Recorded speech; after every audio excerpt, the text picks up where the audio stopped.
আমরা সকলেই জানি ঢাকার 2 সিটি কর্পোরেশন মিলে ৪৫টি এলাকা রেড জোনের মধ্যে পড়েছে এবং রেড জোনের এলাকায় সব ধরনের কর্মকাণ্ড বন্ধ, অর্থাৎ যে সাধারণ ছুটি 15ই জুন পর্যন্ত ছিল সেটা 30 পর্যন্ত বাড়ানো হয়েছে এবং স্কুল কলেজ 6ই আগস্ট পর্যন্ত বন্ধ ঘোষণা করা হয়েছে। আর এরই মধ্যে বাংলাদেশের প্রধানমন্ত্রী আজ এক অনুষ্ঠানে গণভবনে তিনি বলেছেন, দৃঢ়ভাবে বলেছেন যে এই অদৃশ্য শক্তির কাছে হেরে যেতে পারে না বাঙালি এবং আসলে করোনার কাছে আমরা হারব না, বরং করোনাই হারুক। আমাদের আজকের শিরোনাম হার মানুক করোনা।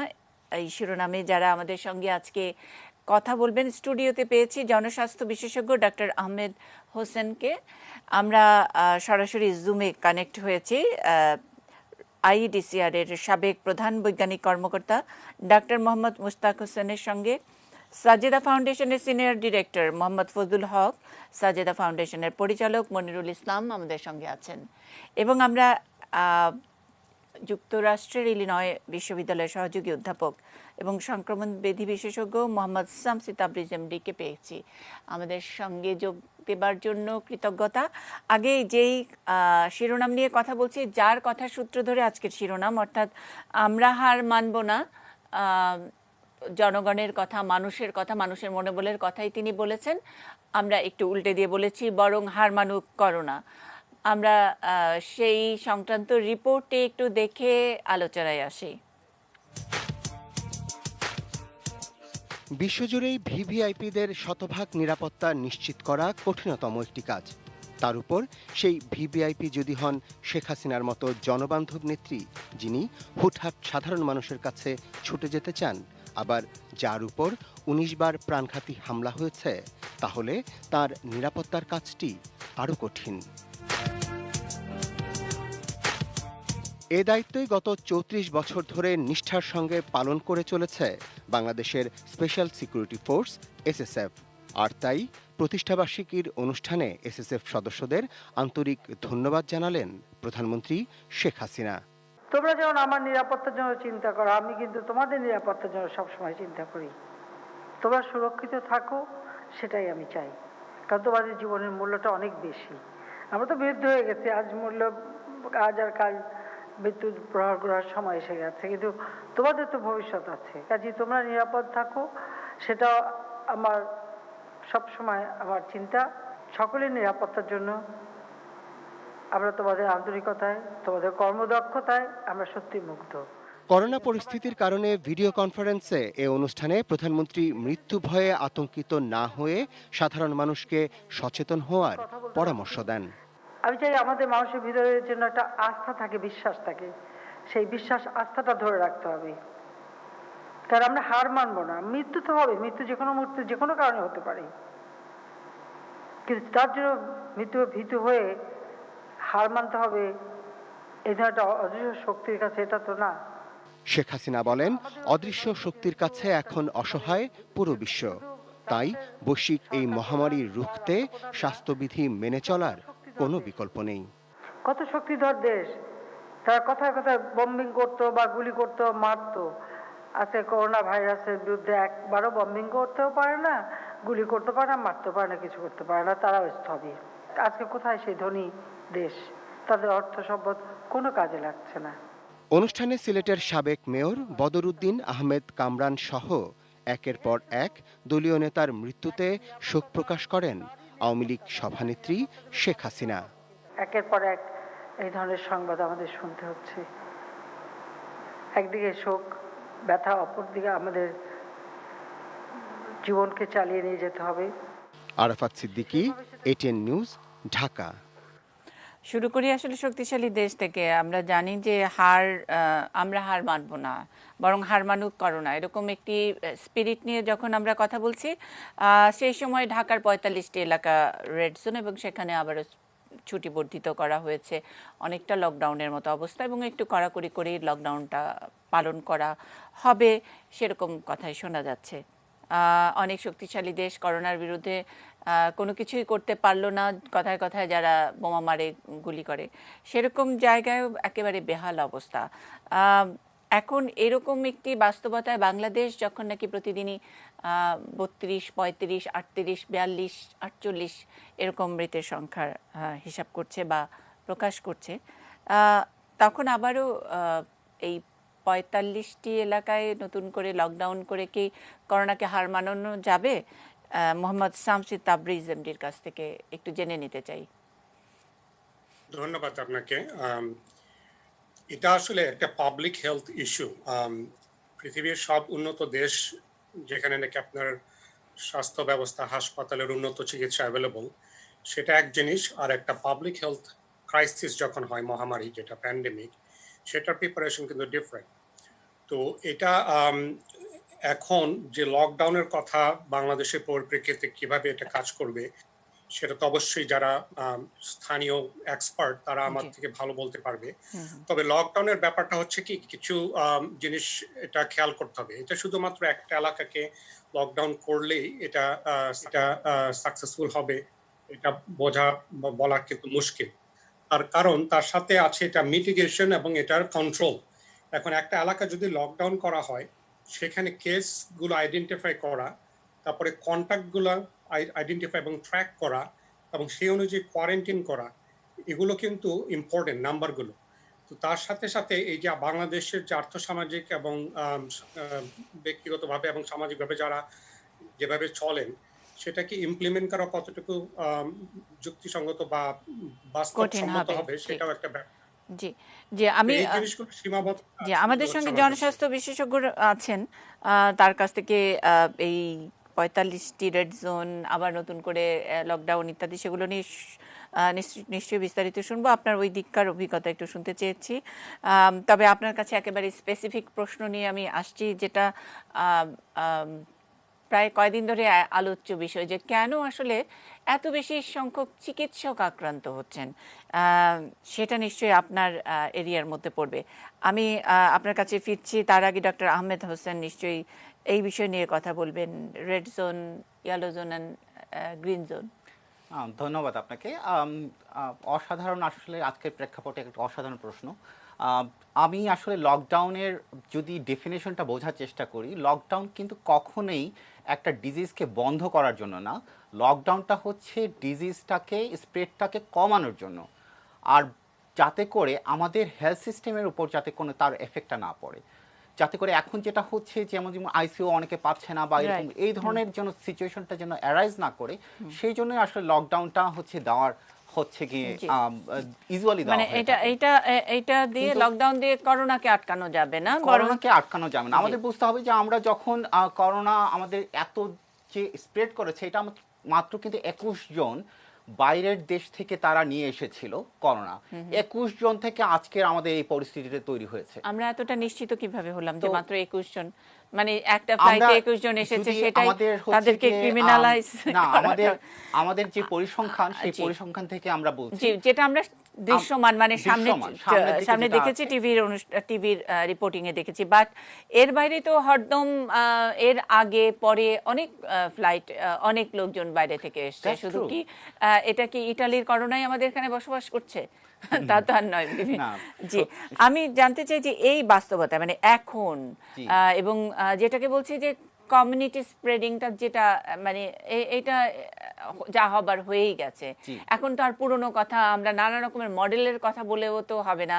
অনেকে যাকেই প্রশ্ন করি বলে কেরালা মডেল কেন নয়, কেন আমাদের ক্যাম্বোডিয়া, ভিয়েতনামটা কেন আমরা রেপ্লিকেট করতে পারলাম না, ইত্যাদি নানান কিছু।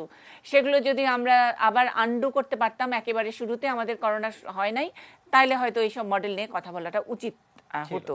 কিন্তু এখন তো এটা একেবারে অনুচিত, এক ধরনের ক্রাইম, সময় নষ্ট করা ছাড়া আর কিছুই নয়।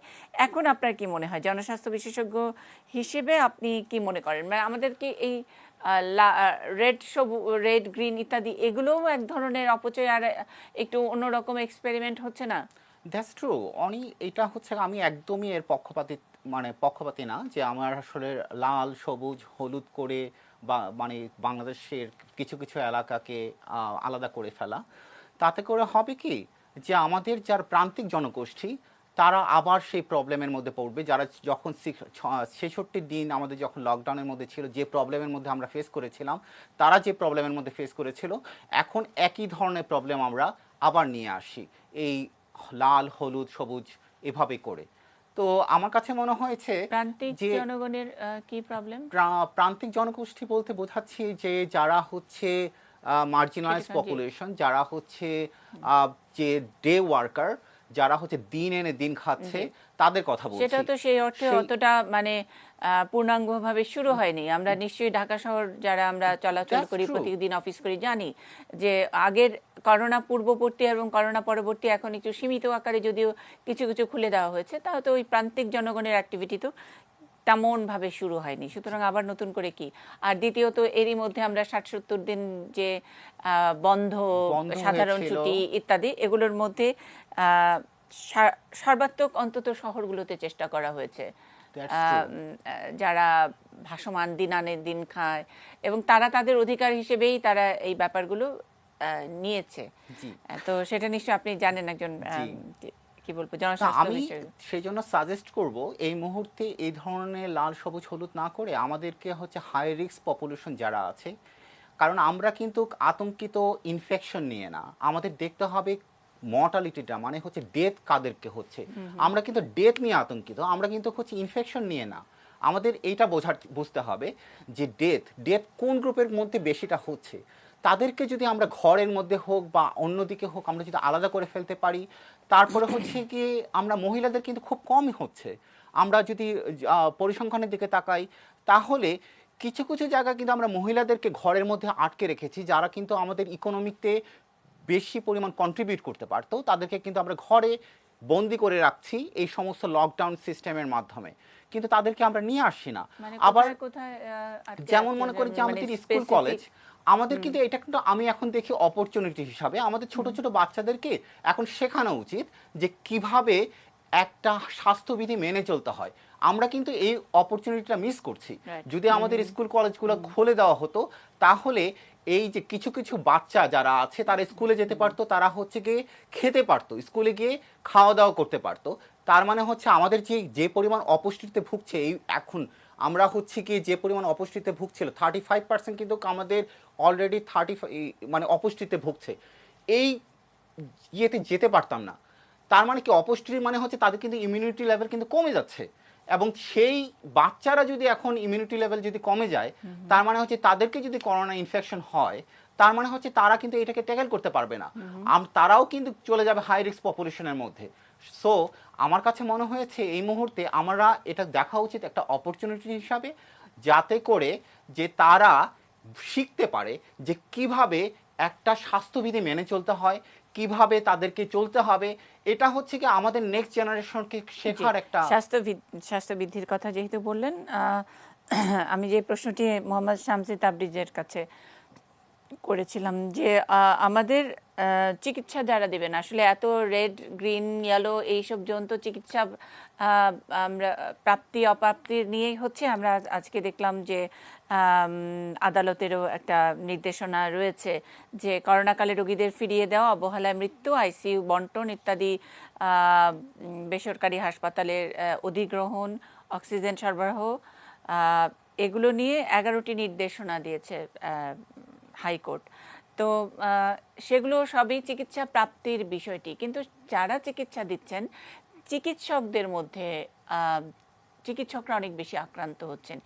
এইটার আমি জানি না মোহাম্মদ শামসী তাবরিজ আপনি কি জানেন কিনা যে কোনো তেমন কোনো আপনাদের ওখানে কোনো গবেষণা হয়েছে কিনা বা ওখানকার স্ট্যাটিস্টিক্সটা কীরকম। তবে সাজেদা ফাউন্ডেশন তারা যে সেবাটা দিচ্ছেন, যে সার্ভিসটা দিচ্ছেন, সেখানে অন্তত একটা সুখবর আছে যে ওখানে খুব একটা চিকিৎসক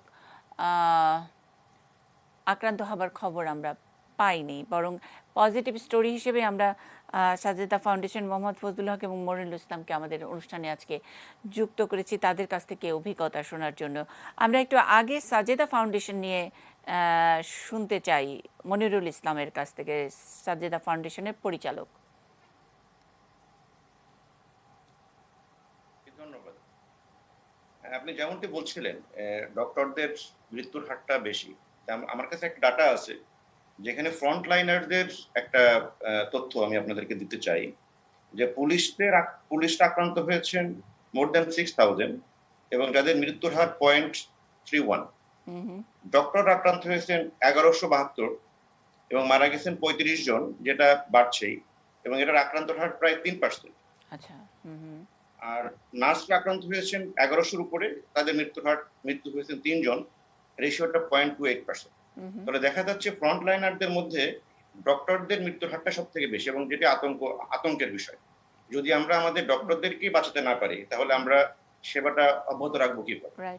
তো সে কারণেই সায়েদা ফাউন্ডেশন, আপনারা জানেন যে একেবারে শুরুর দিক থেকেই সরকারের সাথে এমইউ করে তাদের একটি হাসপাতাল, আমাদের একটি হাসপাতাল আমরা কোভিড হাসপাতাল হিসেবে রূপান্তর করি, এবং আমরা প্রথম রোগী নেওয়া শুরু করি এপ্রিলের ফার্স্ট উইক থেকে। তো এখানে আমরা যেটা চেষ্টা করেছি যে আইসিইউ কনসালটেন্ট এবং আমাদের ডক্টরদের চাহিদা অনুযায়ী পিপি এবং মাস্ক সরবরাহ করার জন্য। আপনারা এটাও অবগত আছেন যে মাস্ক একটা বিতর্কের বিষয় হয়ে গিয়েছিল, অনেকদিন থেকে এটা পাওয়া যাচ্ছিল না, এটা নিয়ে অনেক দুর্নীতি হয়েছে, কিন্তু তার মধ্যেও আমরা চেষ্টা করেছি তাদেরকে সঠিক মাস্ক এবং সঠিক পিপি সরবরাহ করার জন্য। এবং আমরা গত প্রায় 3 মাসে আমাদের শুধুমাত্র একজন ডক্টর আক্রান্ত হয়েছেন এবং তিনি এখন সুস্থ আছেন। তো এটা আমাদের কোভিড হাসপাতালের শুধুমাত্র একজন ডাক্তারের আমরা কেস পেয়েছি। আমরা গতকাল নারায়ণগঞ্জ সিটি কর্পোরেশন এবং গাজীপুর সিটি কর্পোরেশনের একটা কথোপকথন শুনছিলাম, এবং সেখানে নারায়ণগঞ্জের মেয়র আমাদের হাসপাতাল সম্পর্কে বলেছেন যে আমরা আমাদের সাধারণত চেষ্টা করছি। আমাদের হাসপাতালটি ছোট, 50 বেডের, যেখানে 4টি আইসিইউ আছে, কিন্তু আমাদের চেষ্টা ছিল সবসময় ডক্টরদের চাহিদা মতো এটা সরবরাহ করা। যে কারণে আমরা শুধু এটাই নাই, এবং আমাদের যে ওভারঅল যে পরিবেশ, একটা গাড়ি ঢুকতে হলে তাকে যে ডিসইনফেক্ট করা, কোনো রোগী ঢুকতে হলে তাকে ডিসইনফেক্ট করা, টোটাল প্রক্রিয়াটা একটা ডিসইনফেকশন প্রক্রিয়ার মধ্যে দিয়ে আমরা এখনো পর্যন্ত যাচ্ছি। আমি আসলে এই একেবারে কি বলবো যে অনুপুঙ্খ এইগুলাই জানতে চাই, যে ডিসইনফেক্ট করার থেকে শুরু করে যেটা বলছেন যে পিপি সরবরাহ করা হয়েছে। এখন তো আমাদের সরকারি বেসরকারি সব হাসপাতালেই পর্যাপ্ত পিপি আছে, এবং এখনও যেসব হাসপাতালের চিকিৎসকদের কথা শুনছি সকলেই গত 2 মাস ধরে তো মানে ঠিকঠাক পিপি পরেই তারা চিকিৎসা দিচ্ছিলেন, কিন্তু তারপরেও কেন হচ্ছে? তার মানে আজকেও আমি একজন চিকিৎসকের সঙ্গে কথা বলেছি, অর্থাৎ এই যে যেটা বলছেন যে এগুলো ডিসপোজ বা এগুলোর হ্যান্ডলিং, সেখানে নিশ্চয়ই কোনো প্রোটোকল আছে বা কমফোর্ট। আমরা প্রত্যেকটা বিষয়েরই একটা এসওপি করেছি। এই পিপি পরার এসওপি করেছি, পিপি খুলে ডিসপোজ করার এসওপি করেছি, এবং আমাদের সঙ্গে যেহেতু ডিজি হেলথ মানে জড়িত, এবং নারায়ণগঞ্জের সিভিল সার্জন এবং সেখানকার কোঅর্ডিনেটর এটা সরাসরি দেখভাল করেন, এই ডিসপোজ করার কাজটা আমরা একটা এসওপি করেছি, এবং সেটা একটা নির্দিষ্ট টাইপের একটা প্লাস্টিক ব্যাগে এটা সংরক্ষণ করা হয়, এবং তারপরে সেটা নির্দিষ্ট জায়গাতে ডিসপোজ করা হয়। এবং এটা করার আগে ডিসইনফেক্ট করা, এটা করার পরে ডিসইনফেক্ট করা, এই কাজগুলো আমরা খুব সতর্কতার সাথেই করছি। এবং পাশাপাশি আমরা একটা মনিটরিং টিম রেখেছি যারা প্রত্যেক সপ্তাহে এই হাসপাতাল পরিদর্শন করেন এবং তারা এই প্রক্রিয়াগুলো দেখে আমাদেরকে রিপোর্ট করেন। আচ্ছা, আমরা আবার আসছি আপনার কাছে একটা ছোট্ট বিরতির পর। আমরা শুনছিলাম সাজেদা ফাউন্ডেশনের পরিচালক মনিরুল ইসলামকে, তার কাছে আরো অনেক বিস্তারিত শোনার আছে, অনেক কৌতূহল নিয়ে আমরা আপনার কথা শুনছি।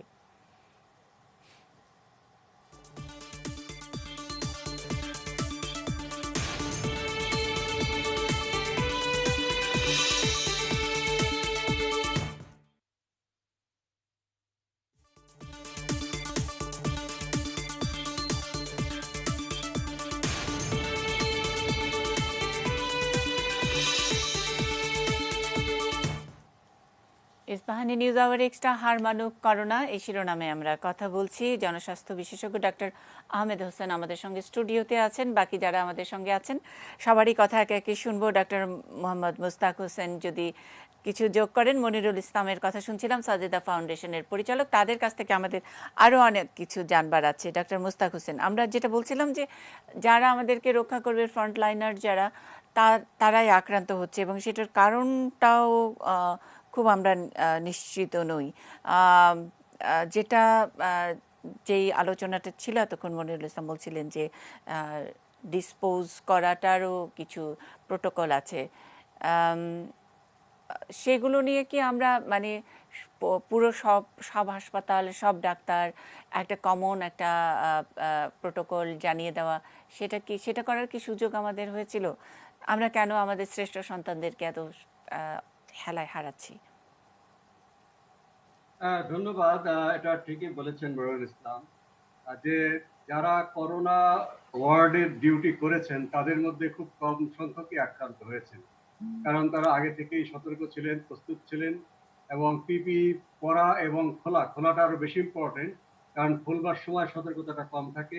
এখানে ওখানে ছড়িয়ে ছিটিয়ে রাখলে সেখান থেকে অন্যরা আক্রান্ত হওয়ার আশঙ্কা থাকে, তারই সহকর্মী কিংবা যারা পরিচ্ছন্নতা কর্মী, কিংবা তিনি নিজেও আক্রান্ত হতে পারেন। তিনি যদি মাস্কটা খুলতে গিয়ে তার গায়ে লেগে যায়, তিনি যদি সেটা তাৎক্ষণিকভাবে সাবান দিয়ে ধুয়ে না ফেলেন, সেক্ষেত্রে আপনি আক্রান্ত হতে পারেন। তবে অন্যান্য যে সমস্ত চিকিৎসক আক্রান্ত হয়েছেন তাদের ডিউটি করার সময় আক্রান্ত হতে পারেন। যারা নন কোভিড হাসপাতালে ছিলেন তিনি হয়তো জানছেন না যে রোগীকে তিনি দেখছেন তিনি সংক্রমিত কিনা, এই জন্য এখন তারা নিশ্চিত হতে চাইছেন সমস্ত রোগীকে টেস্ট করে তারপরে সেটা করেন। তার আগেও তিনি সংক্রমিত হতে পারেন। ডিউটির বাইরে হাসপাতাল প্রাঙ্গণে তিনি আক্রান্ত হতে পারেন, হাসপাতালের বাইরে কমিউনিটিতে তিনি আক্রান্ত হতে পারেন, যখন তিনি বাজার ঘাটে যাচ্ছেন বা কোনো দোকানপাটে যাচ্ছেন। আবার বাসাতে গেলে অন্য কারো দ্বারা তিনি আক্রান্ত হতে পারেন বা তার থেকে অন্য কেউ আক্রান্ত হতে পারে। কাজে আক্রান্ত হওয়ার জায়গা কিন্তু বেশ অনেকগুলো। কাজেই প্রত্যেকটা চিকিৎসকের যদি ইতিহাস নেওয়া যায় তাহলে একটা গবেষণা করলে দেখা যাবে যে অধিকাংশ চিকিৎসক কোথায় আক্রান্ত হয়েছেন এবং কন্ট্যাক্ট ট্রেসিং এর হিস্ট্রিটা যদি আমরা একত্র করতে পারি, এগুলো অবশ্যই গবেষণা হচ্ছে। এই তথ্যগুলো নিয়ে বিশ্ব স্বাস্থ্য সংস্থাও চেয়েছে স্বাস্থ্যকর্মীরা আক্রান্ত হচ্ছে কেন, তারা সমস্ত দেশ থেকেই কতগুলো তথ্য চেয়েছে, গবেষণালব্ধ তথ্য, যেটা তারা একসাথে একত্র করে গোটা বিশ্বের জন্যই তারা একটা ব্যবস্থা কিন্তু এখন আছে, সেটা হচ্ছে তারা হালনাগাদ করবে।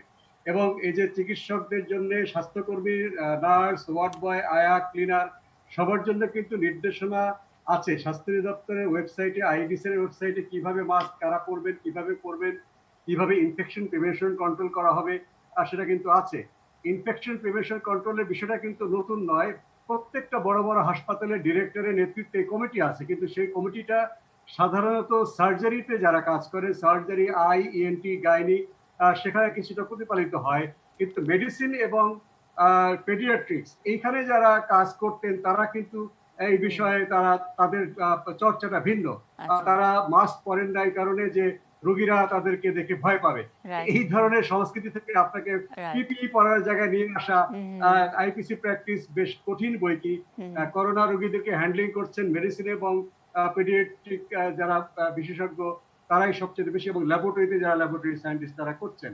কাজে এই বিষয়টি আমাদের খুবই মনোযোগ দেওয়া দরকার। আমরা আমাদের যে যারা যুদ্ধ করবার জন্য সবচেয়ে গুরুত্বপূর্ণ সৈনিক, তারা যদি এভাবে আক্রান্ত হয়ে যান তাহলে স্বাস্থ্য ব্যবস্থার এমনিতে আমাদের অনেক কম জনশক্তি, সেটা যদি আরো আক্রান্ত হন, কোয়ারেন্টাইনে চলে যান, সেটা তো আমাদের খুবই একটা কষ্টের মধ্যে পড়তে হবে। জি, ডক্টর মুস্তাক হোসেন, আমি আরো শুনবো আপনার কাছে। খুবই ইন্টারেস্টিং যেটা বললেন যে এতদিন তো চিকিৎসকরা কেউ স্বীকারই করেন নাই যে তাদের এই মানে অর্থাৎ মেডিসিন এবং শিশু বিশেষজ্ঞ যারা, তারা ওই প্রোটোকলটা কখনোই প্র্যাকটিস করতে হয়নি বাংলাদেশে। এবং আমরা জানি যশস্বী দেশের যদাচার, আমাদের বাংলাদেশে যদি একজন মেডিসিনের ডাক্তার একেবারে গগলস মাস্ক পরে চিকিৎসকের দিকে তাকান, ভয় পেয়ে চলে যাবে আসলে। তো সেই রকম একটা লম্বা সময়ের যেই প্র্যাকটিস, সেখান থেকে তখন নিজেরা যেহেতু আরেকটা নতুন গেজেট নিচ্ছেন, কোথাও না কোথাও ভুল হচ্ছে। শুধু কি এখানেই নাকি অন্য কোথাও আরেকটু কোনো ঘাটতি আছে? একটু শুনে নিতে চাই সকলের কাছ থেকেই। আমরা বার্তা কক্ষ থেকে শুধু হেডলাইনটা শুনে আসছি।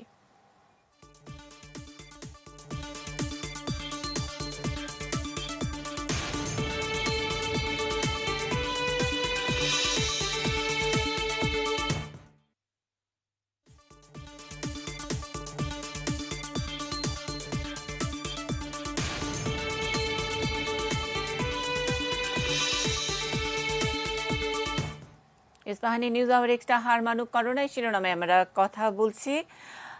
শুধু লাল সবুজ জোন করে কি করোনাকে হার মানানো যাবে? আর যে হারে চিকিৎসকরাই আক্রান্ত হচ্ছেন, অনেকে মৃত্যুবরণ করছেন, তাতে আসলে করোনা হার মানাটা কিছুটা দুরূহ হয়ে কি পড়বে না?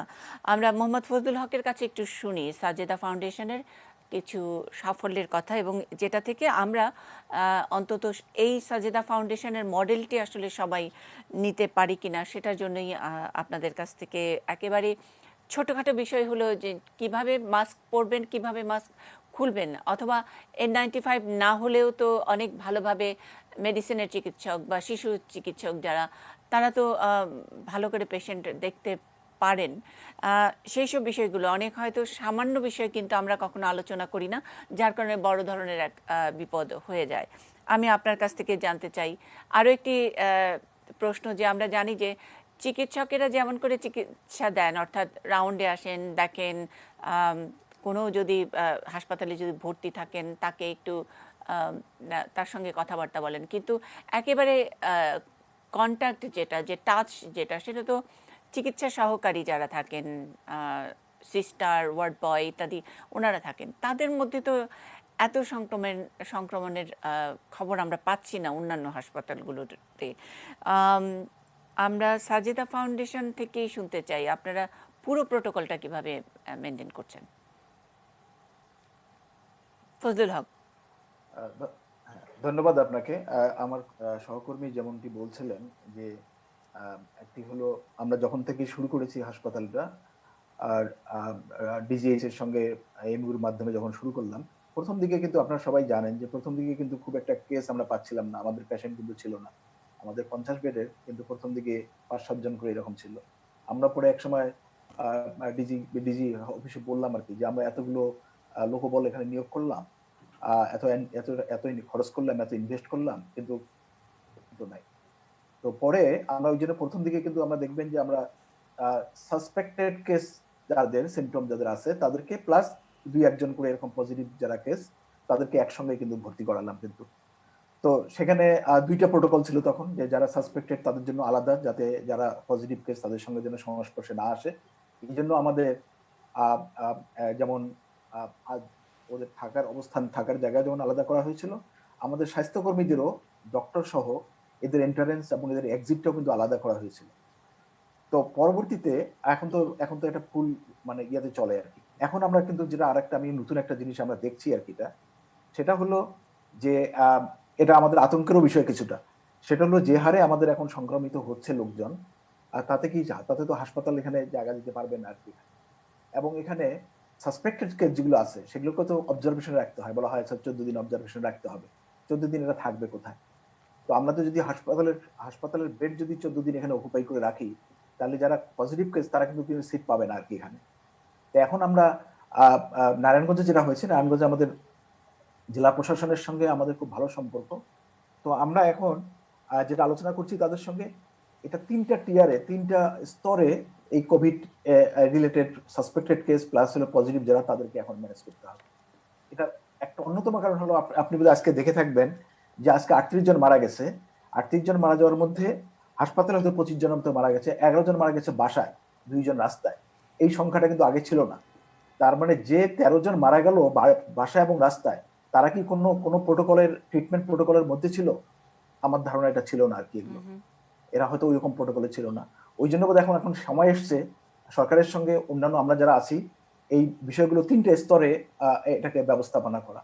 একটা হলো যখন আমরা বাসায় থাকতে বলছি যাদেরকে, একদম হোম আইসোলেশন যেটাকে বলি, তো হোম আইসোলেশন বলে সেখানে কি আমাদের দায় মুক্ত হয়ে গেলাম আমরা, যে আপনি বাসায় থাকেন।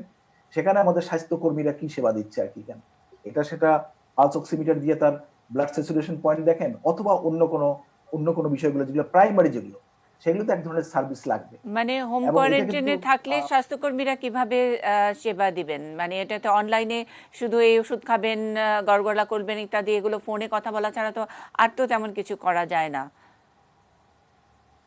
না, এটা যাবে না কেন? যাবে। হাসপাতালে যদি যায়, ওখানে কিন্তু সেই প্রোটোকল গুলো মেনে আপনার সেই জিনিসগুলো করা যাবে। এগুলো নারায়ণগঞ্জে যেটা করছে, তারা কিন্তু এই জিনিসটা আপনার তাদের স্বাস্থ্যকর্মী দিয়ে কিছু কিছু করছে। আমরা তাদের সঙ্গে এখন সম্পৃক্ত হওয়ার চেষ্টা করছি।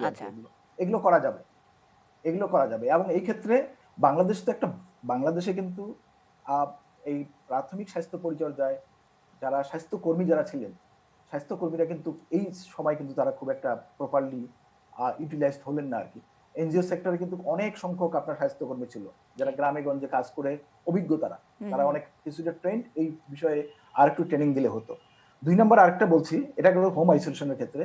আরেকটা যারা যারা একটু মাইল্ড সিমটম যাদের আছে আর কি, আহ, এবং এখনো এখনো কিন্তু পজিটিভ মানে সাসপেক্টেড ওইরকম হয়নি, এখনো ডায়াগনোসড হয়নি, তাদেরকে তো আইসোলেশন আমরা বলছি এখানে রিপোর্টে যে অনেক আইসোলেশন সেন্টার আছে। তা আইসোলেশন সেন্টারে কি কোনো মডেল আমরা দেখতে পাচ্ছি না কিন্তু। তো আমরা এখন নারায়ণগঞ্জে যেটা করছি, এখানে নারায়ণগঞ্জের জেলা প্রশাসন তোমরা স্থাপনা দিয়ে মানে বিল্ডিং দিয়ে আমাদের সহায়তা করতে চাচ্ছেন আর কি, যেগুলোকে একটা ইন্টারিম টাইমের এগুলো, এখানে হয়তো অত বেশি ক্রিটিক্যাল কেয়ারের জন্য যেরকম ইনস্ট্রুমেন্ট লাগে, আইসিইউ লাগে, এখানে না হলেও অক্সিজেন সাপ্লাইটা যেন থাকে, ডাক্তার যেন এখানে থাকতে পারে, এখানে আপনার যেগুলো জুনিয়র ডাক্তাররা বিশেষ করে স্পেশালাইজড ডাক্তারের দরকার নেই, এবং এটা একটা রেফারেল যদি খুব ক্রিটিক্যাল মানে কন্ডিশন হয় তখন যেন ক্রিটিক্যাল এই আইসিইউ যেখানে আছে বা ক্রিটিক্যাল সেন্টারে যেন যায়। আমার আমার যেটা আমার আমার ব্যক্তিগত মতামত হলো যে এখন ওদের সময় এসছে এই 3টে লেভেলে এই জিনিসটাকে আপনার ম্যানেজ করা। আজকে রিপোর্টে দেখে থাকবেন আর কি, দিল্লিতে তারা এখন বলছে যে আচ্ছা নভেম্বরে নাকি এটা খুব পিকিয়ে যাবে, এবং তখন যে ক্যাপাসিটি আছে সেই ক্যাপাসিটি তারা আপনার মেনটেন করতে পারবেন। আমাদের দেশেও তাই হতে পারে তো এগুলো। তো ওই জন্য এই জিনিসটা আমরা চেষ্টা করছি, কিন্তু এটার জন্য মানে আমি আরেকটা জিনিস বলবো যে এটার জন্য সরকার এবং বেসরকারি যে প্রতিষ্ঠান যারা আছে তাদের মধ্যে একটা খুব সুসমন্বয় একটা দরকার আর কি এখানে। যেমন আমরা এখন হাসপাতাল চালাচ্ছি, এটা কিন্তু আমাদের নিজস্ব অর্থায়নে, এখন পর্যন্ত কিন্তু সরকারি অর্থায়নে কিন্তু এটা চালানো যায়নি। তো এটা আমরা খুব শঙ্কিত যে আমরা এটা কতদিন চালাতে পারবো, কারণ আমরা এখানে যেটা আমার সহকর্মী বললেন যে ফুল সাপোর্ট দিয়ে এখানে এখানে স্বাস্থ্যকর্মীর মানে ডাক্তার তাদের কোনো আপনারা কি ঘাটতি নেই। চিকিৎসার জন্য রোগীদের কাছ থেকে কোনো পয়সা নিচ্ছেন না, না? আমরা কোনো পয়সা নিচ্ছি না, আমরা কোনো পয়সা নিচ্ছি না। এটা এটা বিনা পয়সায়, শুধু চিকিৎসা না, চিকিৎসা, ওষুধ, এখানে খাবার, এবং এমনকি জেলা প্রশাসন যখন কোনো জায়গায় রুগী এরকম সাসপেক্টেড কেস পায়, পজিটিভ কেস পায়, তখন তারা আমাদেরকে ইনফর্ম করে যে ওই বাড়ির থেকে, বাসার থেকে এই রুগীটা নিয়ে আসতে। তখন আমরা আমাদের অ্যাম্বুলেন্স দিয়ে সেখান থেকে তাদের নিয়ে আসি, যাতে করে এটাও কোনো কন্টামিনেশন না হয়, এটার জন্য মানে রাস্তার মধ্যে আসতে গিয়ে আরেক না ছড়িয়ে যায়। তো আমাদের তরফ থেকে যতটুকু এই এই এই প্রিকশন গুলো নেওয়া দরকার, প্রিকশনারি মেজার গুলো নেওয়া দরকার, জি। সেগুলো আমরা নিচ্ছি। মানে তবে এটার দরকার আমরা হলো যে আমরা একটু সরকারের সঙ্গে এটা মানে ভেতরের কথাটা শুনতে চেয়েছিলাম, মানে আমি জানি না যে আসলে ভেতরের কোনো কথা আছে কিনা, যে ব্যাপারটা আপনি যেটুকু বললেন যে ছোট হাসপাতাল, প্রথমে লোক ছিল না বলে আপনারা প্রিপারেশনের সুযোগ পেয়েছেন, হ্যাঁ এই সব কারণেও আপনাদের এখানে কেস মানে অর্থাৎ ফ্যাটালিটি কম, যে চিকিৎসকরা আক্রান্তও কম হয়েছেন, মারাও কম গিয়েছেন, মানে কম লোক মানে তেমন ভিড়ও নাই, আক্রান্তও নাই। ব্যাপারটা কি তাই, নাকি আরেকটা বিষয় বলবো, নাকি না আপনারা ওই যে আরেকটা বিষয় বলবো, প্রুফিং ইত্যাদি যে সব নিয়মগুলো সেগুলো আর অনেক কড়াকড়ি ভাবে মেনেছেন? আর চিকিৎসা হ্যাঁ, না সহকারীদের অনেকগুলো সম্পর্কে একটু জানতে চাই। হ্যাঁ, অনেকগুলো বিষয় কিন্তু আপনার এর মধ্যে জড়িত। আপনি হাসপাতালের ভিতর যদি বলেন, আমরা শুরু থেকেই আপনার যে সমস্ত হসপিটাল ডক্টর যারা আছে তারা কিন্তু, একটা হলো যে পিপি দিয়ে প্রোটেকশন দেওয়া, এটা একটা। জি। আরেকটা হলো ইনসেনটিভ মেকানিজম তো থাকতে হবে। তো ইনসেনটিভটা যদি তারা এত রিস্কের মধ্যে যদি ইনসেনটিভটা যদি না পায়, আমাদের এখানে কিন্তু প্রত্যেকের বেতন প্রায় ডাবল করে দেওয়া হয়েছে, যাতে একটা তার বাসায় যে লোকজন রেখে এসছে ওটা নিয়ে যেন দুশ্চিন্তা করতে না হয়, যে না বাসায় ওরা থাকা খাওয়া ওদের জন্য কোনো অসুবিধা না ইনসেনটিভ হয় নিয়ে তো এই নিশ্চয়ই অবর্তমানে। আপনার কোনো প্রশ্ন নাই।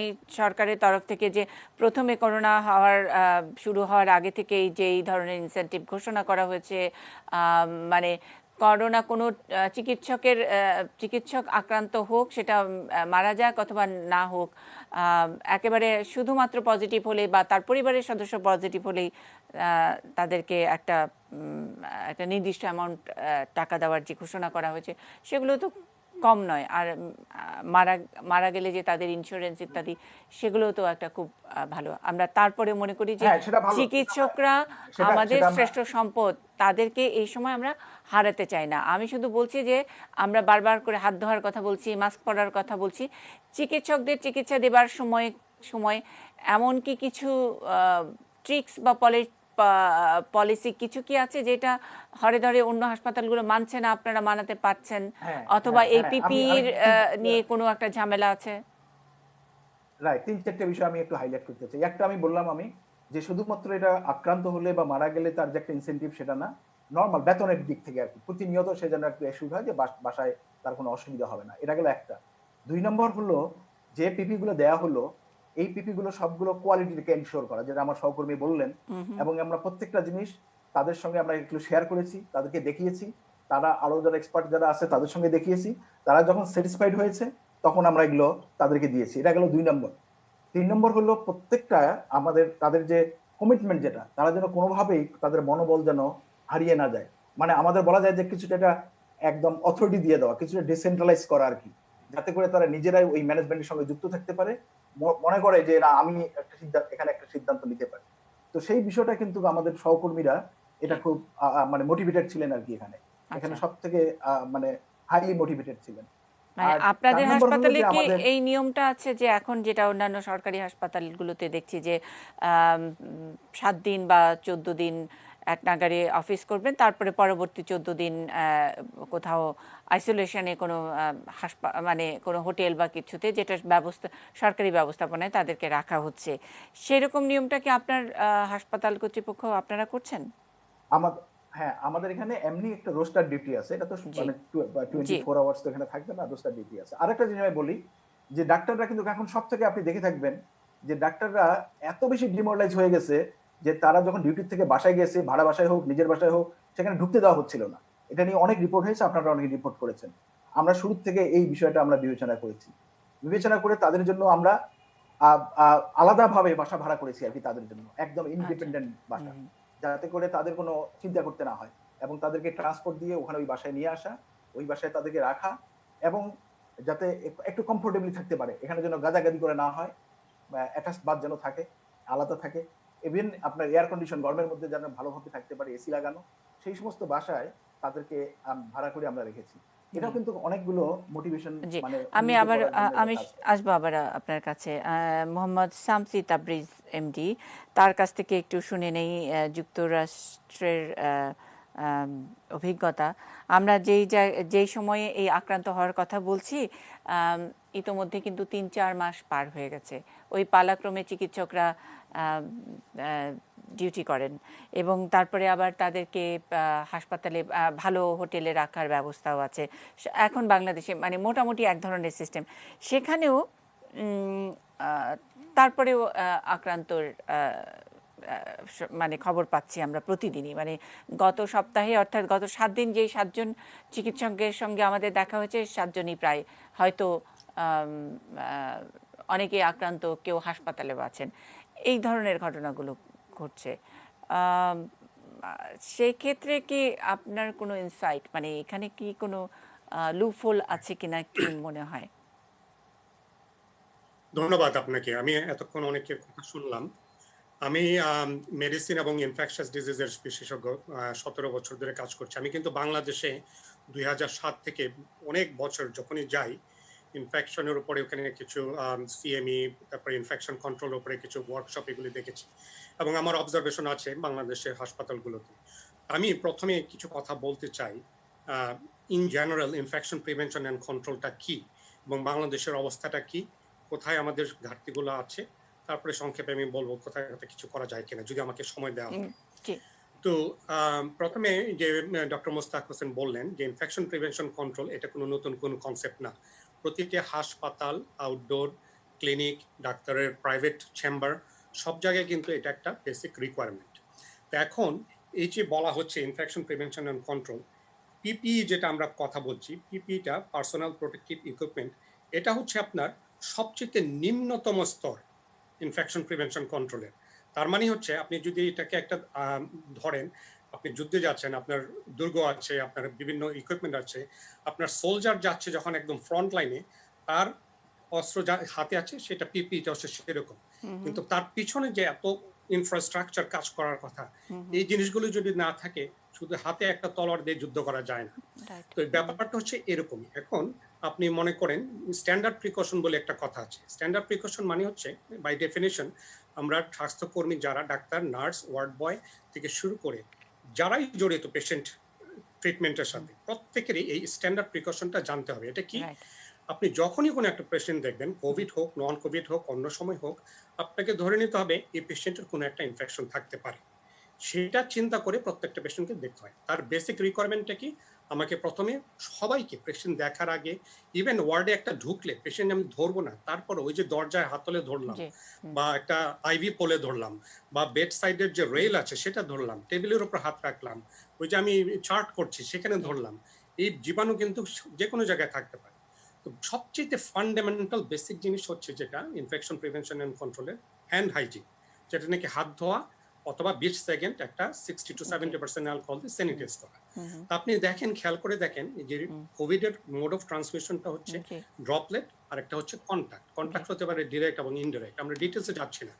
এখন আপনি ঢাকা মেডিকেল ধরেন, সলিমুল্লাহ মেডিকেল ধরেন বা বড় বড় সরকারি হাসপাতালে ধরেন, যেখানে আপনার 2000 পেশেন্ট থাকার কথা, সেখানে থাকছে 3500 4000 পেশেন্ট। কোভিড ওয়ার্ডগুলো আইডিয়ালি কি করা উচিত? আইডিয়ালি কিন্তু আপনার ওই যখন কনফার্ম হয় তাদেরকে কোহর্ট করা যায়, একসাথে রাখা যায়। কিন্তু যখন তারা সাসপেক্টেড তাদেরকে কিন্তু সিঙ্গেল রুমে রাখতে হয়। আমরা যেখানে সিঙ্গেল রুম রাখি, প্রতিটা পেশেন্ট দেখার আগে এই হ্যান্ড হাইজিনটা করতে হয় 20 সেকেন্ড মিনিমাম। গ্লাভস পরলেও কিন্তু করতে হয়, কারণ কিন্তু ওই যে টাচ করে কখন কার হাতের মধ্যে লেগে গেছে। একটা একটা স্টাডিতে দেখা গেছে হেলথ কেয়ার ওয়ার্কাররা 16 থেকে 25 বার তাদের মুখে হাত দিয়ে দেয় বিভিন্ন কাজ করার সময় প্রতি ঘন্টায়। তো এটা কিন্তু ইনএভিটেবল। হ্যান্ড হাইজিনের যে আপনার ব্যবস্থাটা, এটা যদি না থাকে, আপনি প্রতিটা পেশেন্টের পাশে যদি অ্যালকোহল না থাকে, হাত ধোয়ার ব্যবস্থা না থাকে, আপনি যতই বলেন না কেন, হেলথ কেয়ার ওয়ার্কারদের যদি আপনাকে ফেসিলিটিস না দেয়, ইনফ্রাস্ট্রাকচারটা না দেন, তাহলে কিভাবে হবে? এটার দায়িত্ব কাদের? এটা হচ্ছে অ্যাডমিনিস্ট্রেশন, এটা ইনফেকশন কন্ট্রোল ডিপার্টমেন্ট, এটা হবে ডিসইনফেকশন ডিপার্টমেন্ট। এদেরকে কোঅর্ডিনেট করে কাজ করতে হবে।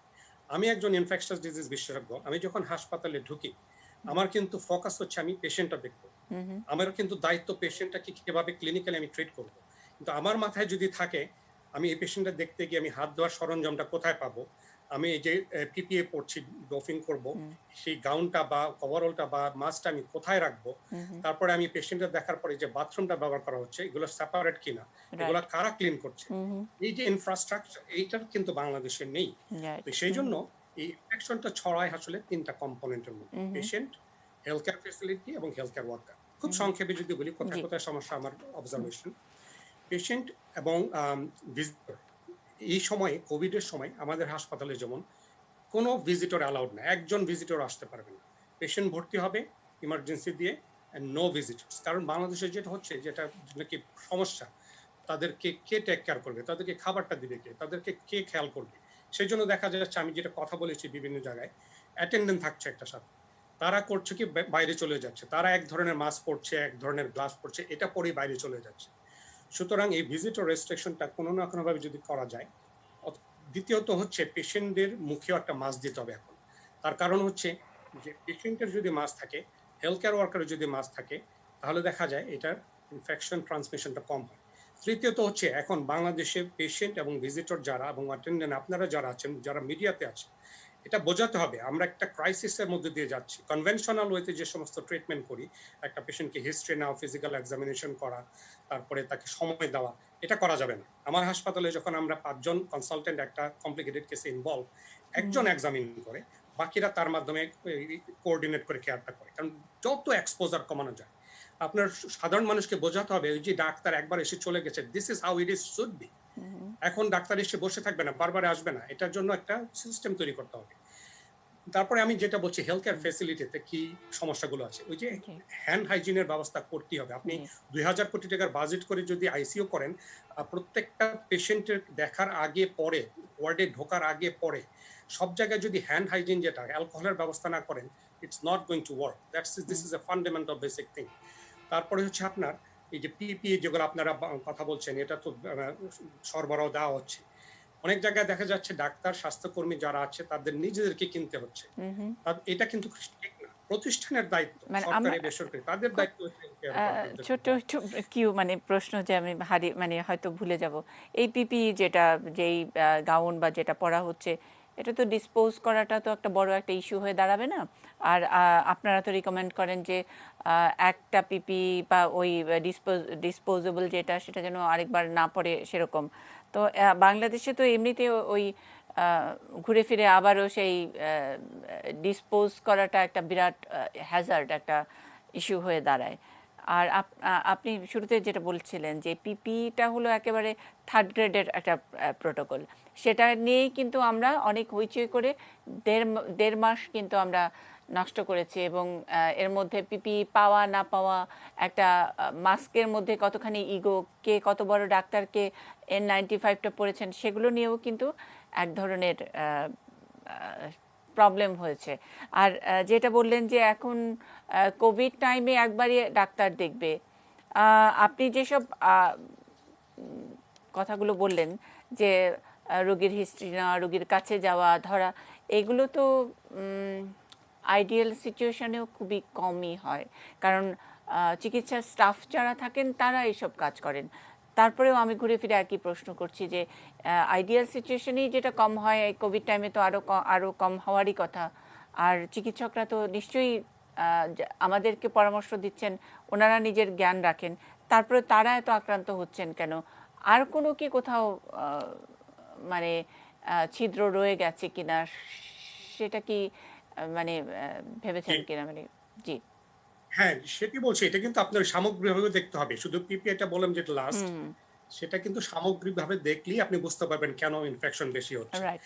এই যে আপনি যেটা বললেন, এটা যদি আমি বলি হেলথ কেয়ার ফেসিলিটিতে, এই যে আপনার কোভিড সাসপেক্টেড একটা ওয়ার্ড মনে করেন, অথবা কনফার্ম কোভিড ওয়ার্ড, আরেকটা মনে করেন নন কোভিড ওয়ার্ড, যেগুলো অন্য প্রাইভেট চেম্বার বা ক্লিনিকে, এখানে আপনি যদি এই ইনফেকশন কন্ট্রোলের যে ব্যারিয়ারগুলো যে ইমপ্লিমেন্ট করার কথা, এগুলি যদি না দেন, শুধু পিপিই পরে তো ডাক্তার নিজেকে রক্ষা করতে পারবে না।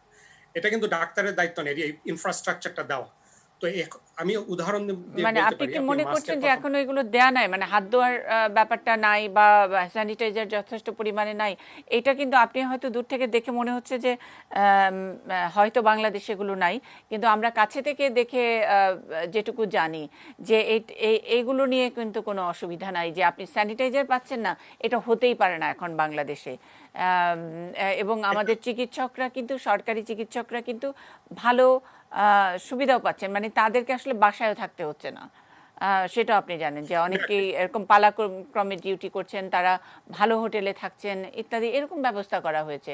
তো সেখানে শুধুমাত্র একদম বেসিক হাত ধোয়ার জিনিসটা নাই, এইটা এখন অ্যাবসার্ড একটা ব্যাপার হয়ে গেছে, তারপরেও না আক্রান্ত হচ্ছে। আপনার সাথে হ্যাঁ আমি একটু বলতে চাই, আমি কিন্তু বাংলাদেশে যাই কাজ করি, জি জি যখনই জি যাই প্রতি বছর জি, বলতে গেলে। হ্যাঁ আমি বাংলাদেশ থেকে গ্রাজুয়েশন করে এসেছি, বা ঢাকা মেডিকেল থেকে, আমি বারডেমেন যাই, জানি আমরা। বঙ্গবন্ধু জি, যাই, প্রাইভেট। তো সেক্ষেত্রে আপনাকে আমি বলতে চাই, আপনারা যে ইনফেকশন প্রিভেনশন অ্যান্ড কন্ট্রোল, আমরা বাইরে এটা একটা ইনফ্রাস্ট্রাকচার সবসময় আছে, তারপরও যেহেতু এটা একটা প্যান্ডেমিক, এটাকে মডিফাই করতে হয়েছে, এটাকে একটা কম্প্রোমাইজ করতে হয়েছে। আপনি যেটা বলছেন পর্যাপ্ত পরিমাণে পিপি বা হ্যান্ড হাইজিনের ব্যবস্থা আছে, এটা absurd. I don't agree with you. কারণ হচ্ছে আপনার বেসিক যে প্রিন্সিপাল, এভাবে ডোনিং এবং ডলফিং, সেটাই তো নাই বাংলাদেশে। আপনি যখন একটা রোগীকে দেখবেন, আপনি বের হওয়ার পরে, এই রোগী দেখার পর ওয়ার্ড থেকে বের হওয়ার আগেই কিন্তু একটা এরিয়াতে আমরা এই গাউনটা খুলে ফেলি। এটা এমন ভাবে খুলে, বাইরের দিকে যেন আমরা টাচ না করি। এক্স্যাক্টলি। গ্লাভসটা আমি কিন্তু খুলে ফেলি, তারপরে দেখায় ওইখানে আমি একটু রেখে আমরা বাইরে আসি। তো আপনারা ডাক্তারদের যা বা হেলথ কেয়ার ওয়ার্কার, আর এটা একটা টিম ওয়ার্ক, শুধুমাত্র ডাক্তার না, আমি শুধু কিন্তু ডাক্তার বলছি না, নার্স যারা নাকি অন্যান্য পেশেন্ট কেয়ারের সাথে জড়িত, সবাইকে যদি এরকম স্ট্যান্ডার্ড সাপ্লাইগুলো না দেওয়া হয়, ওই যে ওয়ার্ড থেকে বের হওয়ার আগে এটা খুলে রেখে আসতে হবে ডফিং করার সময়, তারপরে আমি বাইরে এসে শুধু মাস্কটা থাকবে, সেটা পরে আমি আমার যে ব্রেক রুমে যাব, তারপরে সেখানে ডিস্টেন্স মেনটেন করা। সার্জিক্যাল মাস্ক ব্যবহার করলে যেমন এটা একবার ব্যবহার করা যায়, এটা দুইবার ব্যবহার করা যায়। আমি যদি একটা মাস্ক মনে করেন, এই যে এই মাস্কটা আমি ব্যবহার করি, এটা যখন আমি পড়লাম, আমি মনে করেন 2 ঘন্টা বা 3 ঘন্টা রাউন্ড দিয়ে আসলাম, এই মাস্ক কিন্তু আমি আবার ব্যবহার করতে পারবো না, 6 ঘন্টা পর্যন্ত করা যায়। বাংলাদেশের পরিপ্রেক্ষিতে কিন্তু 6 ঘন্টা যাবে কিনা সন্দেহ, একদম। কারণ এখানে হচ্ছে আপনার এয়ার এক্সচেঞ্জের ব্যাপার আছে, ভেন্টিলেশনের ব্যাপার আছে, তারপরে হিউমিডিটির ব্যাপার আছে। এই মাস্কটা যখন একটা ডাক্তার বা হেলথ কেয়ার ওয়ার্কার কাজ করছে, দেখা যাবে এটা 2 ঘন্টা পরে এটা হয়তো ব্যবহারযোগ্য না। এটা যে টাইট হওয়ার কথা ফেসের মধ্যে, আমার জন্য একটা ফেস টাইট হবে না। আপনি N95 এর কথা যেটা বললেন, N95 এর মান নিয়ে তো অবশ্যই প্রশ্ন আছে। আপনারা যারা KN95 প্রথম থেকে দেওয়া হয়েছে, সিডিসি থেকে কিন্তু এখন আজকে বলেছে এই KN95 it's not approve even, কারণ এটা ফিট হয় না। হ্যাঁ, সেগুলো ব্যাপার কিন্তু পর্যাপ্ত পরিমাণে দেওয়া হয়নি, কোনোমতেই এটা হয় না। ডোনিং ডোফিং এর যে ব্যবস্থা সেটা নাই। তারপরে আপনার যেটা আরেকটা বললাম যে ডিসইনফেকশন এবং ক্লিনিং, আপনার ওই সাজ্জাদা যারা কথা বলছেন, আমি জানি হয়তো তাদের যে ডিসইনফেকশন এবং ক্লিনিং এর প্রোটোকল, আপনি যদি ঢাকা মেডিকেলে যান বা সরকারি হাসপাতালে যান, তাদের প্রোটোকল ইমপ্লিমেন্ট করে। একটা হচ্ছে ডিজির ওয়েবসাইটে থাকা, আরেকটা হচ্ছে রিয়েল লাইফে প্রোটোকল প্র্যাকটিস করা, রাইট। ইমপ্লিমেন্ট করা, প্র্যাকটিস করা। ক্লিনার যারা, তাদেরকেও পিপিএ দিতে হবে, তাদেরকে কিন্তু হাই আপনার অনেক উপরের লেভেলের পিপিএ পড়তে হয়, তাদের কিন্তু রাবার বুট পড়তে হয়, রাবার গ্লাভস পড়তে হয়, কারণ তারা এগুলো ক্লিন করছে। এবং হেলথ কেয়ার টিমটা হচ্ছে একটা আপনার একটা কোঅর্ডিনেশন, এটা হচ্ছে একটা টিম ওয়ার্ক। একটা উদাহরণ দিই আপনার, আমি একটা উদাহরণ দিই, তাহলে আপনি বুঝবেন কোথায় ডেফিসিয়েন্সি গুলো হচ্ছে। আমার হাসপাতালে একবার একটা সার্জিক্যাল হার্ট ইউনিট, যেখানে নাকি বাইপাসের পেশেন্ট থেকে শুরু করে অনেক ট্রান্সপ্লান্ট পেশেন্ট থেকে অন্যান্য সিরিয়াস পেশেন্ট গুলো থাকে, সেখানে একজন নার্স, আপনার এখানে প্রায় 30 জন নার্স কাজ করে। সেখানে একজন নার্স আপনার তার সিমটম ছিল না, সে যেদিন প্রথম কাজে আসলো সে সবকিছু ব্যবহার করছে, সবকিছু ঠিক কিছু করছে, কিন্তু একবার দেখা গেল ব্রেক রুমে সে ওই অন্যান্য যে তাদের নার্সদের সাথে ব্রেক রুমে যখন লাঞ্চ ব্রেকে ছিল, সেই সময় সে এই ডিস্টেন্স, যেটা আমরা সবসময় সবাইকে মেনটেন করতে বলি এবং মাস্কটা যেভাবে ব্যবহার করার কথা সবসময় সেটাও বলি, সেখানে দেখা গেছে একটা ব্রিচ হয়েছে। তাতে দেখা গেছে এই নার্সটা আসলে সিমটমটা ছিল না, সে ছিল প্রি সিমটোম্যাটিক স্টেজে। তার মানে হচ্ছে ওই 48 আওয়ার্স পরে তার সিমটমটা দেখা দিল, কিন্তু ওই সময় যে ব্রেকের সময় দেখা গেল তার এই অন্যান্য তার সহকর্মী যাদেরকে এক্সপোজ করে দিল, এদেরকে কোয়ারেন্টাইনে পাঠাতে হলো, কারণ এটা হচ্ছে হাই এক্সপোজার। আমরা কিন্তু ক্যাটাগরি করি high risk exposure and low risk exposure, এবং কোয়ারেন্টাইনে শুধু পাঠাই যাদের হাই রিস্ক এক্সপোজার হয়েছে। সবাই কিন্তু এই 14 দিনের জন্য চলে যায় না বা 7 দিনের জন্য চলে যায় না। তো দেখা গেল ওর মধ্যে থেকে এই যে কয়েকজনকে এক্সপোজ করেছে তার মধ্যে কয়েকজন তারা সিমটোমেটিক হয়েছে পড়ে। তো ব্যাপারটা কি দাঁড়ালো, আপনি যদি সবাইকে এই আওতার মধ্যে না আনেন, আপনার ডাক্তার হল রুমে যখন যাবে, ব্রেক রুমে যখন যাবে, করিডোর দিয়ে যখন হাঁটবে, তার এক ধরনের এই পিপি গুলাতে তো রেখে তারপরে যেতে হবে। সেখানে সব জায়গায় এই হ্যান্ড স্যানিটাইজারের ব্যবস্থা আছে, আপনি অ্যাটেন্ডেন্ট বা ভিজিটর কন্ট্রোল করছেন কিনা। তারপরে আমি আপনাকে একটু সাহায্য করতে চাই, দূরে আছেন এবং আপনি বাংলাদেশে আপনার এই ছোঁয়াচে সংক্রামক ব্যাধি নিয়ে কাজ করার দীর্ঘদিনের অভিজ্ঞতা, এবং প্রায় প্রতি বছরই বাংলাদেশে থাকেন বা আসেন। আপনি যে ধারণাগুলো করেছেন একদম পুরোটাই ঠিক, কিন্তু ওই যে শুধুমাত্র যদি বলি যে আমাদের হাত ধোয়ার জায়গাটা নাই আর আমরা স্যানিটাইজার পাচ্ছি না, তা নয়। আপনি ঠিক বলেছেন যে চেইন, একটা পুরো টিম ওয়ার্কের মধ্যে কোথাও একটা চেইন, এবং সেখানে কোথাও ব্যত্যয় আছে। ক্লিনিং ব্যাপারটা আমাদের কনসেপ্টের মধ্যে নাই, এবং ঢাকা মেডিকেল কলেজ হাসপাতালে আমার রিপোর্টিংয়ের কাজেই আমরা গিয়ে আমি যেই দৃশ্য দেখেছি, যে পিপি পুরো যেই গাউন, যেটা আপনারা এটা কি বলেন, সেটা পরে একেবারে বাইরে রাস্তায় সাধারণ মানুষের সঙ্গে ঘুরছেন, আবার চলে যাচ্ছেন একেবারে যেখানে রক্ত সঞ্চালন বিভাগ, সিরিয়াস পেশেন্টরা আছে, সেখানে চলে যাচ্ছেন। এটা খুবই কমন একটা দৃশ্য। আর মাস্কের ব্যাপারে এখনও আমাদের চিকিৎসকেরও কনফিউজড, যে আসলে কনফিউশনটা কোনো একজন চিকিৎসক যিনি খুব প্র্যাকটিসিং চিকিৎসক নন, ডাক্তার, কিন্তু এই মাস্ক ইত্যাদি এগুলো বলে এক ধরনের হইচই তৈরি করে দিয়ে এক ধরনের ভীতিও তৈরি করেছেন, এবং সেটার বিভ্রান্তির কারণে অনেক চিকিৎসকই বোধহয় ভালনারেবল হয়ে পড়ছে। আমরা মোহাম্মদ শামসী তাবরিজ, আপনার কাছ থেকে কিন্তু আরও একটু শুনতে চাই। একটা ছোট্ট বিরতি নেবার সময় হয়েছে।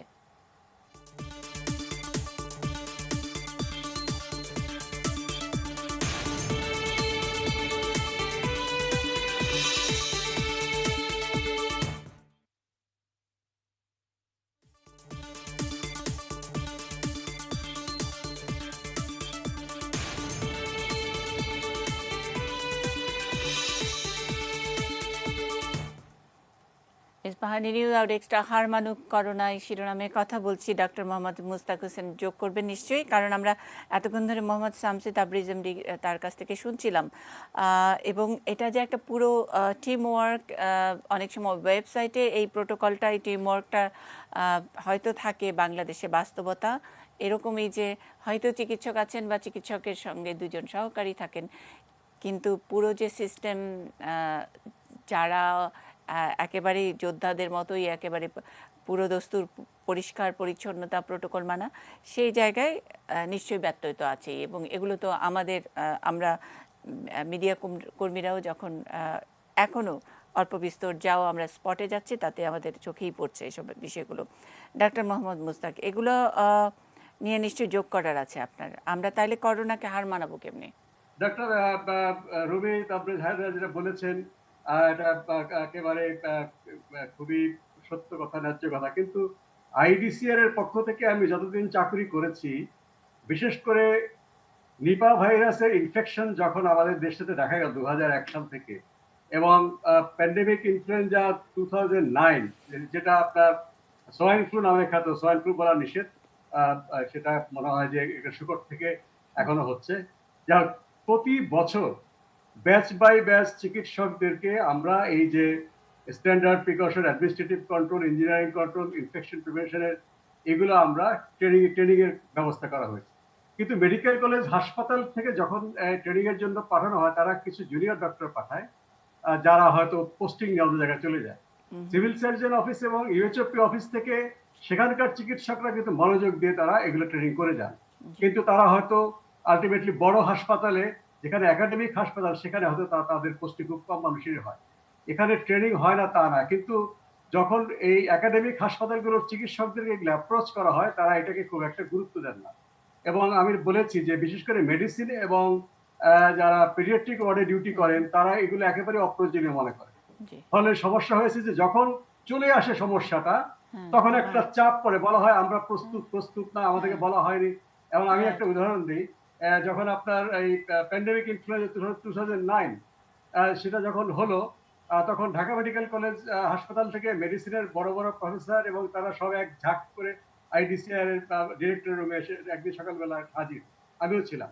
আর তারা এসে বললেন যে আপনারা কেন আমাদেরকে এসব বিষয়ে অ্যাওয়ার করেননি। আমি তখন আমার ফাইল থেকে একটা কাগজ বের করে বললাম যে তোমাদেরকে এই কাগজ দিয়ে ট্রেনিং দেওয়ার জন্য আমি এত তারিখে গিয়েছি, ডিরেক্টরের রুমে আমি 2 ঘন্টা বসেছিলাম, তারপরে তোমরা একত্র হন। কিছু জুনিয়র ডক্টর যারা ইন্টার্নি এবং যারা হাউস ফিজিশিয়ান, যারা মানে অনারারি করেন, তাদেরকে দিয়ে রুমটা ভরা হয়েছে, কিছু সিস্টার এসছে, আমরা সেখানে কিছু স্লাইড প্রেজেন্টেশন করে কিভাবে ডনিং ডফিং করতে হয় সেটা দেখিয়ে, কিভাবে হ্যান্ড ওয়াশ করে দেখে আমি চলে আসছি।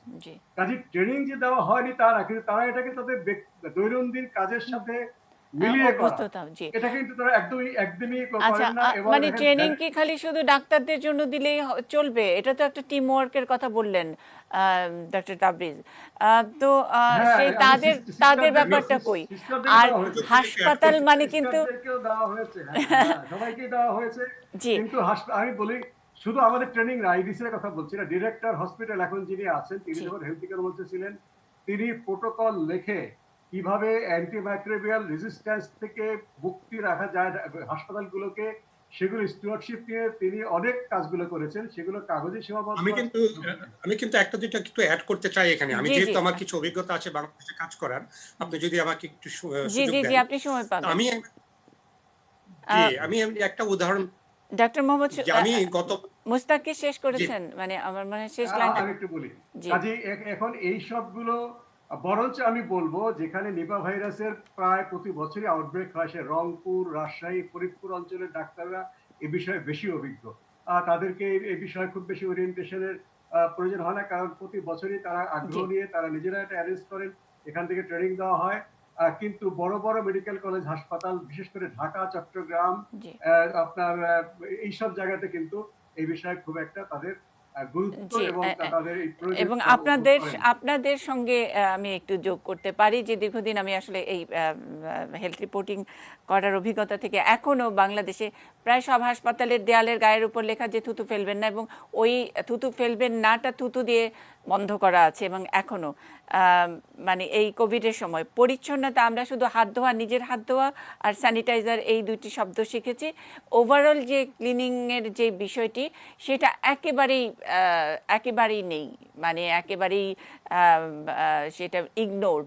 তো সেই রকম জায়গায় আমরা এত সেন্সিটিভ একটা করোনার বিষয়টা, যে কোনো চেইন থেকে বিচ্যুতি হলেই জেকে বসবে, চিকিৎসকদেরকেও ছাড়ছে না।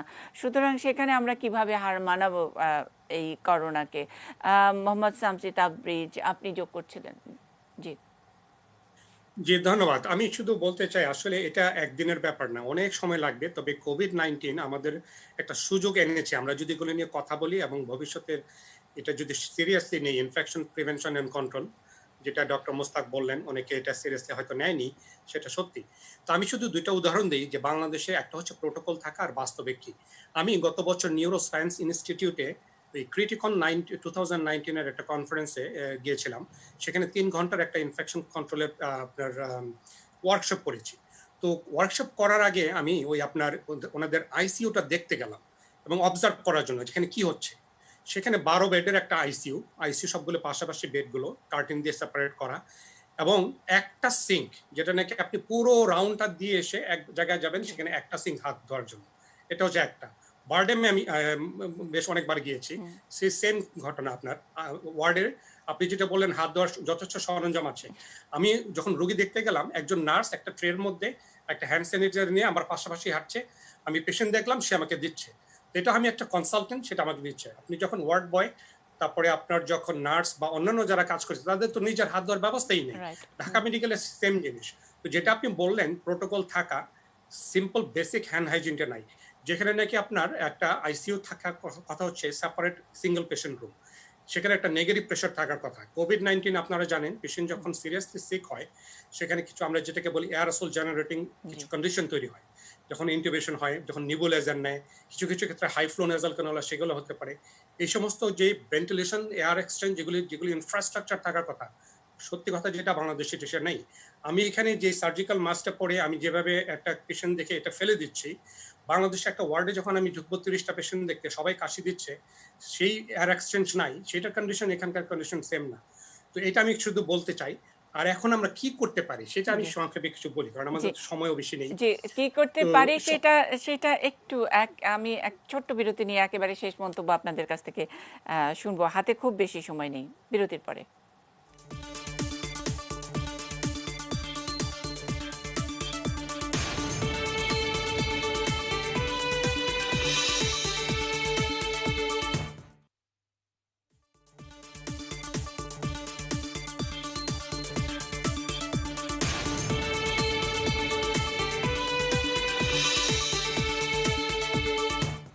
একদম সময় নেই, হার মানুক করোনা। এবার কি করতে পারি, সবার কাছে এক লাইন করে একটু পরামর্শ চাই। ডাক্তার আহমেদ হোসেন, ধন্যবাদ খুব আপনাকে, ছোট্ট খুবই করে। সুন্দর প্রশ্ন। আম, আসলে এই মুহূর্তে আমাদের যেটা করতে হবে সেটা হচ্ছে কি, যারা হাই রিস্ক পপুলেশন তাদেরকে আলাদা করে ফেলা। তার মানে হচ্ছে আমরা একটা পরিসংখ্যানে দেখতে পেয়েছি যে 50 ইয়ার্স অ্যান্ড অ্যাবাভ তারা হচ্ছে কি, তাদের মধ্যে দেখা গেছে যে 60% হচ্ছে কি তাদের হচ্ছে ডেথ রেট, মানে হচ্ছে এখনো পর্যন্ত জি বাংলাদেশের যে পরিসংখ্যান আছে। জি তো তাদেরকে হচ্ছে আলাদা করে ফেলা। তারপর হচ্ছে কি আমাদের কাজের পরিবেশটা আসলে তৈরি করে ফেলতে হবে, কারণ না হলে আমরা আসলে যারা হচ্ছে, কারণ আমাদের 1 লাখের ওপর যারা হচ্ছে রাস্তার মধ্যে ঘুমায়। তো আমাদের যে লকডাউন সিস্টেম যে কথা বলছি, তাদের ক্ষেত্রে এই সমস্ত জিনিসগুলো প্রযোজ্য হচ্ছে না। রাইট। তো আমাদের মানে না ঘর মানে না এবং ঘর কানা ঘাটটা হচ্ছে। আমরা ওভারঅল সিস্টেমটাকে আসলে খুব কলাপস করে ফেলছি। তো এই জন্য লকডাউনের শব্দটা দিয়ে এবং মানুষকে আতঙ্কিত করে ফেলছি। আতঙ্ক থেকে হচ্ছে কি আমাদেরকে দূরে রাখতে হবে এবং আমাদেরকে এখন একজন লিডার আমাদের আসলে খুবই দরকার, যার কথা আমরা শুনবো। কারণ হচ্ছে কি আমার কাছে মনে হয়েছে প্রথম থেকেই মানে আমরা আমরা কি আমাদের লিডার, মানে আমরা যদি আমরা আমরা যদি আমরা আমরা বর্তমান প্রাইম মিনিস্টারের কথা শুনছি, জি কিন্তু প্রাইম মিনিস্টার প্রতিদিন আসছেন না। আমাদের কথা হচ্ছে গিয়ে প্রতিদিন কথা বললে কি শুনবেন? এখন আমাদের মানে একদিন দুদিন আমাদের কথা বলে কথা হচ্ছে সেটাই কি, যে কোন প্রাইম শুনছি মিনিস্টার না আমরা। একজনকে অ্যাসাইন করে দিবেন, জি যার কথা হচ্ছে প্রতিটা মানুষ শুনবে, যার কথা হচ্ছে কি এখন বিভিন্ন মানুষ বিভিন্ন ধরনের কথা বলছে এবং তার ফলে হচ্ছে যে আমরা একটা আওয়াজ বিভ্রান্ত। তৈরি করছি যে আমরা কারো কথা শুনছি না। তো আমাদের হচ্ছে কি যে আমরা যেহেতু আমাদের দেশটাকে ভালোবাসি, আমরা এই করোনা থেকে মুক্তি চাই, তো আমাদের দরকার হচ্ছে একজন লিডার যার কথা প্রতিটা মানুষ শুনবে।